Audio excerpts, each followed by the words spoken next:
ওই মা তোকে বলেছে বাবা আমাকে ছেড়ে দে, জন্ম হোক যেমন তেমন, কর্ম হোক ভালো।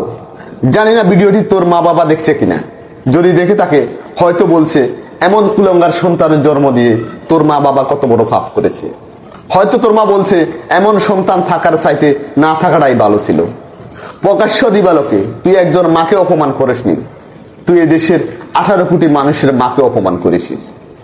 ওই মা যদি অপরাধ করে থাকে তাহলে তার জন্য আইন রয়েছে, পুলিশ প্রশাসন আছে। একজন পুলিশের লোক তো একজন মহিলাকে অ্যারেস্ট করতে হলে মহিলা পুলিশের প্রয়োজন পড়ে। তোর কোন অধিকার আছে একজন মায়ের গায়ে হাত দেওয়ার? তুই শুধু একজন মাকে অপমান করিসনি, তুই এই দেশের সকল মাকে অপমান করেছিস। আমি জানি না ওই মায়ের কোনো সন্তান আছে কিনা, যদি সন্তান নাও থাকে আমরা ওর সন্তান, আমাদের মতো লক্ষ লক্ষ সন্তান এখনো বেঁচে আছে। তুই যেভাবে ওই মাকে অপমান পদস্থ করেছিস এর জবাব তোকে কঠিন থেকে কঠিন ভাবে দিতে হবে। সুসময় এবং দুসময় বেশি দূরে নয়, সময় পরিবর্তন হতে বেশি সময় লাগে না। তুই মনে রাখিস, বাংলার যে মাটিতে তুই লুকিয়ে থাকিস এদেশের সন্তানেরা তোকে খুঁজে বের করে এর কঠিন থেকে কঠিন সাজা দেবে।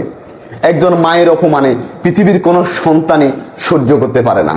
আর তুই যে অপকর্ম করেছিস, যে অপমান অপদস্থ করে একজন মাকে টানে হিস্টে পুলিশের গাড়িতে তুলে দিয়েছিস, ওই মা তোকে বলেছে বাবা আমাকে ছেড়ে দে।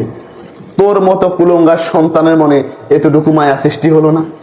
মায়ের অপমান পৃথিবীর কোনো সন্তান সহ্য করতে পারে না। তুই মাকে যে অপমান করেছিস এর যোগ্য জবাব তোকে দিতেই হবে এই বাংলার মাটিতে।